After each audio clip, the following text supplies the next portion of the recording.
மகானின் உடலோடு கரை ஒதுங்கிய பேழை. தர்காக்களின் பின்னணியில் சொல்லப்படும் ஆச்சரிய தகவல்கள். மர்மம். இறைநேசர் தமீம் அன்சாரி அவர்களின் உடல் ஒரு பெட்டியில் மிதந்தபடி இந்த கோவளம் கடற்கரைக்கு வந்ததென்று கூறப்படுகிறது. தனது இறுதி காலத்திற்கு பிறகு தனது உடலை ஒரு பேழையில் வைத்து கடலில் விட்டுவிட வேண்டும் என்று அவர் போதித்ததற்கு ஏற்ப அவரது சீடர்கள் செய்ததாகவும், அப்படி விடப்பட்ட பேழைதான் இந்த கோவளம் கடற்கரைக்கு வந்து சேர்ந்ததாகவும் கூறுகிறார்கள். சுமார் 5 ஆண்டுகள் கடலிலேயே அந்த பெட்டி மிதந்து கொண்டிருந்ததாக சொல்லப்படும் நிலையில் வாலாஜா நவாப்பாக இருந்த முகமது சாதத்துல்லா கான் ஒரு கனவு கண்டார் என்றும், மகான் தமீம் அன்சாரி அவர்கள் நவாப் முன்னால் தோன்றி கோவளம் கடற்கரைக்கு வந்து தமது உடலை எடுத்து அடக்கம் செய்யும்படி கூறியதாகவும் சொல்கிறார்கள்.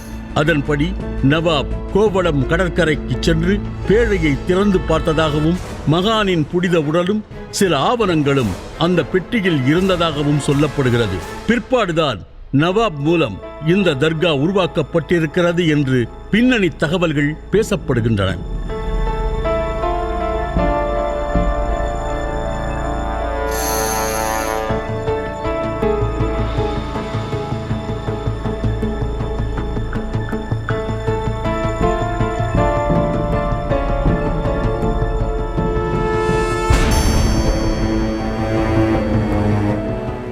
இவங்க வஃபாத்தான பிறகு கடலில் இவங்களுடைய சந்தன பெட்டி உடல் அதில் வைத்து கடலில் விட்டுவிடணும்.